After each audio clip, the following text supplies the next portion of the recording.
नमस्कार दोस्तों, back to our channel. Friends, मैं सबका अपने चैनल स्टॉक्स फॉर लाइफ पे बहुत स्वागत करता हूँ। इंडस्ट्री फिल फैमिली डे फिल्म। बस आज है 4 सितंबर। रही बात भारतीय शेयर बाज़ार की, जो हमने पिछले एक महीना से विटनेस किया, पोर्टफोलियो लेवल में अच्छी खासी तेज़ी है और इसी के संग रेलवे स्टॉक्स में ना आग लगी हुई है। तो जी हाँ गाइस, रेलवे स्टॉक क्यों भाग रहा है, और साथ ही साथ आईआरएफसी की बात की जाए, एक समय ऐसा था जहाँ पे 20 रुपया, 22 रुपया, 25 रुपये के लेवल से गए। हमने बार बार इनके आईपीओ के बाद बहुत सारे बैक टू बैक वीडियोस बनाए थे, और उसके बाद स्टॉक 1.5 साल 2 साल चला नहीं, और उसके बाद सारे के सारे रेलवे स्टॉक्स में आग लगी हुई है। और ख़ासकर दोस्तों आईआरएफसी, जो कि आपको पता है कि रेलवे को फाइनेंस करने वाली कंपनी है, उसमें तो गैस आज हद हो गई।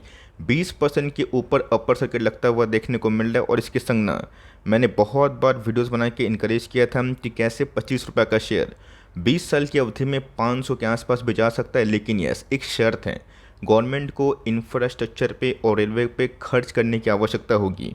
उसके बाद बहुत लोग बोले कि सर क्या पता 20 साल हम लोग रहेंगे फिर नहीं रहेंगे।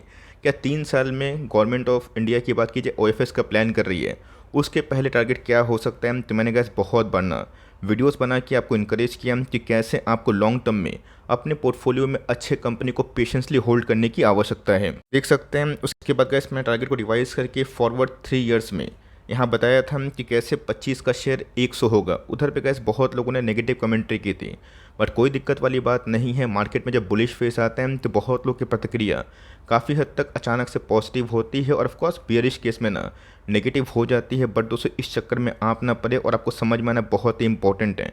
इसके पहले भी गाइस मैंने 50 का टारगेट दिया था, जो कि इनके पोस्ट Q3 की नंबर्स की बात की जाए 2022 में जो आए थे।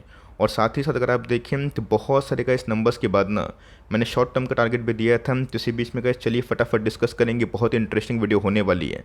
चैनल फर्स्ट टाइम होंगी सब्सक्राइब कर सकते हैं इस तरह क्वालिटी कंटेंट को सबसे पहले एक्सेस करने के लिए। Now without dealing any for time, let's begin. Gas सबसे पहले इतिहास भूगोल जानना बहुत ही इंपॉर्टेंट है कि 2021 में इनकी आईपीओ आए, और ऑफ कोर्स मार्केट के टॉप की बात की जाए अक्टूबर 2021 में लगता हुआ देखने को मिला था। और उसके बाद आप सबको अच्छे से पता है कि मार्केट 1.5 साल चला नहीं। और इस कंपनी की बात की जाए 25 रुपये के भाव पे आईपीओ आया था, और बॉटम की बात की जाए 19 के आसपास लगा था। मैंने गैस खोल के नाम 21 के लेवल पे भी बहुत बार इनकरेज किया था कि आप आराम से बिना डरे हुए एवरेजिंग आप कर सकते हो। का फल ये हुआ कि 21 रुपये का स्टॉक 200 सीधा 3 गुना हुआ। लेकिन यस, थोड़ा टाइम लगा हमें दोस्तों। स्टॉक में इन्वेस्टमेंट करने के बाद एक चीज़ नहीं भूलनी है कि हमारा जो टारगेट्स है ना, अगर बिजनेस सही रहेगा तो ज़रूर रहेगा। लेकिन यस, कभी कभी क्या होता है, डेट किसी को पता नहीं होता। लेकिन यस, जब देता है स्टॉक मार्केट तो छप्पर फाड़ के देता है। वही दोस्तों हमें देखने को मिल रहे हैं। 25 के लेवल से अगर आपने आईपीओ में कुछ एवरेजिंग नहीं भी की होती तो पैसे दोगुने से क्या ज़्यादा होते हैं। और जिन्होंने कहा थोड़ा सा करेज दिखाया होता, कन्विक्शन दिखाई होती, 21-22 रुपये के आसपास एवरेजिंग की होती ना, उनके तो गैस आज बल्ले बल्ले हो जाते हैं। इसके साथ अगर आप देखें तो आईआरएफसी गैस अभी के टाइम बहुत ही अच्छा परफॉर्मेंस करता हुआ दिखाई दे रहा है। एक बात दोस्तों, 7 मई 2021 के बॉटम के बाद कंपनी 217% के आसपास चढ़ चुकी है। और दोस्तों मैंने आपको साफ साफ बताया था कि जो गवर्नमेंट की पॉलिसी है उसको आप हल्के में ना लें। चाहे वो मेक इन इंडिया की बात की जाए, या फिर पीएलआई स्कीम की बात की जाए, या फिर जितने भी जो पॉलिसीज़ गवर्नमेंट ऑफ इंडिया ले रही है, उसको दोस्तों हम लोग को स्वागत करना चाहिए। और वही देखने को मिल रहे हैं। तो पूरे का इंटायर जितने भी रेलवे स्टॉक्स हैं उसमें तेज़ी की वजह है। लेकिन यस, बहुत लोग काफ़ी इंटरेस्टेड इसलिए होंगे कि सर आईआरएफसी एक छोटा प्राइस है, क्या सही में अभी के लेवल में निवेश करना सही होगा, नहीं होगा, वैल्यूएशन कंफर्ट है या फिर नहीं, उसको एक बार आप डिटेल वे में बता दीजिए। अगर चलिए शुरुआत करते हैं। लेकिन साथ ही साथ जितने भी रेलवे के स्टॉक है, मैं बोलूँगा कि आप उसको बेचने से बचें। और ऑफ कोर्स बड़ा निवेश करने से ही बचें। आपकी पुरानी होल्डिंग है आप कंटिन्यू करें। निवेश करते भी हैं रैली को देख के तो स्टैगर्ड वे बाइंग करें। 10 स्टॉक खरीदने की ताकत है तो 2 से शुरुआत करें। लेकिन यस, न्यूज़ का पता होना बहुत ही इंपॉर्टेंट है कि क्यों कोई भी स्टॉक ना बहुत तेज़ी से भागती है। तो आईआरसीटीसी, आईआरएफसी, आरवीएनएल सब में दोस्तों जो बुल ट्रेंड है ये तो हमें आज नहीं बल्कि बहुत दिनों से देखने को मिल रहे हैं। और आपको याद होगा पिछले कुछ समय से हमने एक ही कवरेज दी है कि जितने भी डिफेंस वाले स्टॉक की बात की जाए, रेलवेज वाले स्टॉक की बात की जाए, मेक इन इंडिया की बात की जाए, उनको आप आराम से अपने पोर्टफोलियो का स्टॉक भी बना सकते हो। गैस यहाँ पे मार्केट में कुछ न्यूज़ फ्लोट होते हुए देखने को मिल रही है।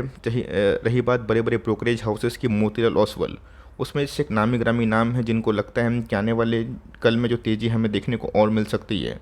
और जो ऑनगोइंग तेज़ी है उसके पीछे का जो मेन जो कारक है, फ्यूल अप होने के कारक, वो है दोस्तों रेलवे का। आपको अच्छे से पता है कि प्राइस बढ़ने का सबसे मेन ऑब्जेक्टिव है कि जितने भी मिनिस्ट्री ऑफ रेलवेज़ के सेक्रेटरी की बात की जाए, डायरेक्टर्स की बात की जाए और ख़ासकर दोस्तों जो रेलवे मिनिस्टर है उनकी बात की जाए, वो दोस्तों 2024 से लेकर 31 तक ना आप देख सकते हैं कि एक बड़ा कैबिनेट अप्रूवल ले सकते हैं, जहाँ पे गैस इतना पैसा ना वो स्पेंड करेंगे। आप सिंपल सी बात है दोस्तों, स्पेंडिंग कोई भी सेक्टर में इतनी बड़ी होगी, 1 लाख करोड़, 2 लाख करोड़, 5 लाख करोड़। आपको अच्छे से पता है कि इन सब सेक्टर में कुछ कुछ कंपनी की मोनोपोली होती है, वहाँ पे आप सीधा घुस ही नहीं सकते हैं। तो वहाँ पे अगर आप देखें तो अगर दोस्तों 24 से लेके 31 तक 5 लाख करोड़, 5.5 लाख करोड़ के आसपास खर्च किए जाएंगे। किस वजह से कि जितने भी रेल कनेक्टिविटी है उसको इम्प्रूव किया जाए, माइनिंग एरियाज़ को ठीक ठाक किया जाए, सीमेंट प्लांट्स की बात की जाए, कंजम्पशन पॉइंट्स की बात की जाए। वहाँ पर अगर आप देखें तो गति शक्ति नेशनल मास्टर प्लान के अकॉर्डिंग दोस्तों ये एक बड़ा जो कैपेक्स है आने वाले कल में इंटायर सेक्टर में हो सकता है। और यही सब न्यूज़ की वजह से गैस कंपनीज काफ़ी भाग रही। लेकिन यस, यहाँ पे दोस्तों हमें वो गलती बिल्कुल भी नहीं करना है जो बहुत लोगों ने IRCTC में किया था। बिकॉज आप सबको अच्छे से पता है कि IRCTC इस पूरे लीग में सबसे लेगार्ड है। लेकिन एक समय दोस्तों सबसे पहली जो बड़ी रैली थी ना रेलवे के स्टॉक में, वो IRCTC में थी। और उसके बाद वो स्टॉक ना IPO के बाद 20 गुना हुआ था, मुझे याद है। और साथ ही साथ 1000 के लेवल से कंपनी 6500 के आसपास पहुंची थी। और उसके बाद जो स्प्लिट एक्सिक्यूशन था वो हो गया था। लेकिन उसके बहुत मिनट के बाद, बहुत घंटे के बाद, इवन बहुत कम दिनों में दोस्तों कंपनी के अंदर जो OFS की न्यूज़ है वो भी हमें दिखाई दे दी थी। दोस्तों को समझ में आना बहुत ही इंपॉर्टेंट है कि जब कंपनी को OFS लाना होता है, प्रमोटर्स को OFS लाना होता है, तो स्टॉक में तेज़ी तो होती है। बिकॉज आप सबको अच्छे से पता है कि कोई भी प्रमोटर अपने स्टॉक को लिस्ट करवाता है मार्केट में तो 75% के आसपास जो स्टेक है बिलो 3 ईयर्स में वो प्रमोटर्स को करना पड़ता है। और 25% के आसपास जो लिक्विडिटी है वो मार्केट को देना ही पड़ता है।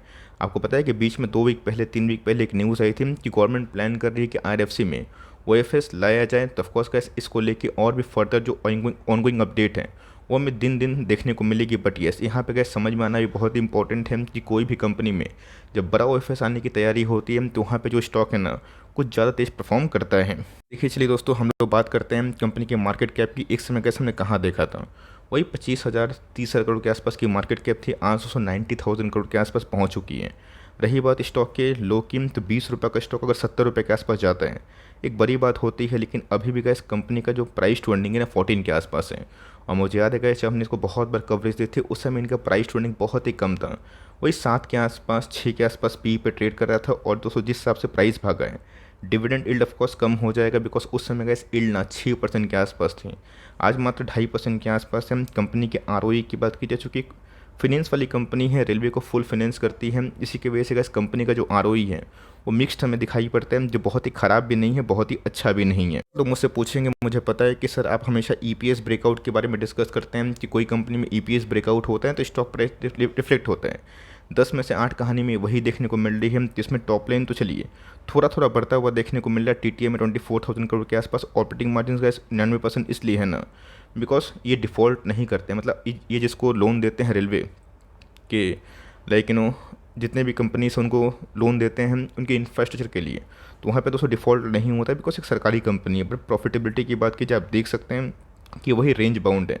बट ये भी दोस्तों अपने आप में इसलिए सुप्रीम हो जाता है बिकॉज अगर आप 6 साल पहले देखें तो गवर्नमेंट की स्पेंडिंग थी रेलवेज़ में बहुत ही कम थी, और अभी के टाइम ना वो काफ़ी हद तक हाई हो चुकी है। यहाँ अगर आप देखें तो एक समय की बात की जाए 2015 से लेकर 17 तक जो पीरियड था वो मैं अगर को बताना चाहता हूँ, कंपनी मात्र 700 करोड़, 800 करोड़ और 900 करोड़ के आसपास से प्रॉफिट दर्ज करती थी। उसके बाद इनकी IPO आई 21 में, और उसके बाद दोस्तों अभी तो बेस फॉर्मेशन होता हुआ देखने को मिल रहा है 6,000 करोड़। मतलब दोस्तों एक्सट्रीम लेवल पे कंपनी ने पिछले 6 सालों में ना अच्छा खासा प्रॉफिट का बेस बना लिया है। इसलिए गैस वॉल्यूशन ना बहुत ही हद तक नीचे गिरे थे, और इसीलिए गैस डिविडेंड आपको हाई लग रहा था, और वो इन्वेस्टमेंट करने का और टाइम देने का एक भरपूर मौका था अभी के टाइम का। जिन्होंने उस चीज़ को समझा होगा ना, और जो मेरे वीडियोस को केयरफुली सुनते हैं और समझते हैं और लॉन्ग टर्म का मतलब समझते हैं, आज दोस्तों उनको समझ में आ रहा होगा कि क्यों मैं हमेशा लॉन्ग टर्म के बारे में आपको ज़्यादा ज्ञान देने की कोशिश करता हूँ।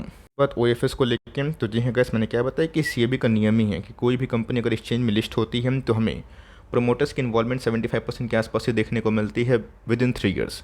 तो आपको अच्छे से पता है कि 21 के जनवरी से दोस्तों 22, 23, 24 उसके पहले प्लस माइनस हो सकता है, बहुत बड़ी दूरी नहीं है। लेकिन यस, अगर ये स्टेक दोस्तों कुछ ज़्यादा सेल हुआ तो गवर्नमेंट को ऑफकोर्स ज़्यादा फ़ायदा होगा, बिकॉज प्राइस की बात की जाए वो काफ़ी हद तक बढ़े थे। गवर्नमेंट ने कैसे अगर IRCTC में ना एक भारी गलती नहीं करी होती कि कन्वीनियंट फ़ी को शेयर करने का प्लान, तो मेरा ऐसा मानना है कि IRCTC के मतलब OFS से भी उनको बड़ा मुनाफा होता। तो एक्जैक्टली गाइस गवर्नमेंट को समझने की आवश्यकता है कि हमारे PSU ना कोई ख़राब नहीं है। अगर उनको सही गाइडेंस मिल गया, सही गवर्नेंस मिल गया, तो वो अपने PSU को स्टेक बेच के ना डाइवेस्टमेंट करके अच्छे पैसे कमा सकते हैं। तो यहाँ पे गाइस पब्लिक की होल्डिंग बढ़ी है, चूँकि काफ़ी प्राइस तेज भागा है। लेकिन वही कहानी है, पुराने शेयर होल्डर्स को दोस्तों सबसे ज़्यादा फायदा होगा। नए शेयर होल्डर्स की बात की जाए मोमेंटम में हो सकता है कि 80 90 100 120 150 चला जाए, लेकिन नो वन नोस कि टॉप कहाँ बनेगा। हमें गाइस मार्केट कैप से प्ले करना है, और कोई भी न्यूज़ हो जो अभी के टाइम फिलअप कर रही है उसे बचना है। उस केस में जब आप शॉर्ट टर्म के लिए हैं, लॉन्ग टर्म के लिए हम तो फोमो में बाइंग करना चाहते हैं, तो 10 स्टॉक खरीदने की ताकत है। 2 से शुरुआत करें, आप सोचेंगे कि मैं पूरा 10 लाख रुपया इस पॉइंट ऑफ व्यू में डाल दूँ, गलत रणनीति है दोस्तों। आप इससे फंसेंगे, और इससे हमने बहुत ही बड़ा लेसन इसके पहले सीखा था। तो रेस्ट का सबकी मर्ज़ी की बात है, मैंने पूरा डिटेल वीडियो बनाया इसलिए बिकॉज बहुत लोग गुमराह होकर ना निवेश करने से बचे, और उनको एटलीस्ट समझ में आए कि कोई स्टॉक भाग रहा है तो उसके पीछे वजह क्या है। मैंने आपके सामने पिक्चर क्लियर कर दिया। रेस्ट तो सबकी मर्ज़ी की बात है, अपने फाइनेंशियल एडवाइज़र से सलाह मशवरा करके ही अपना फाइनल जो कॉल है आप ले सकते हैं, बिकॉज आपको पता है कि अपने आप में ही एक एजुकेशनल प्लेटफॉर्म है। वीडियो अच्छी लगी, इन्फॉर्मेटिव लगी तो प्लीज़ लाइक करिएगा, और चैनल फर्स्ट टाइम होंगे सब्सक्राइब करके बेल आइकन को प्रेस करना भी ना भूलिएगा। तो गाइस मिलते हैं जल्दी ही, तब तक के लिए bye. Thanks for listening friends, God bless you all.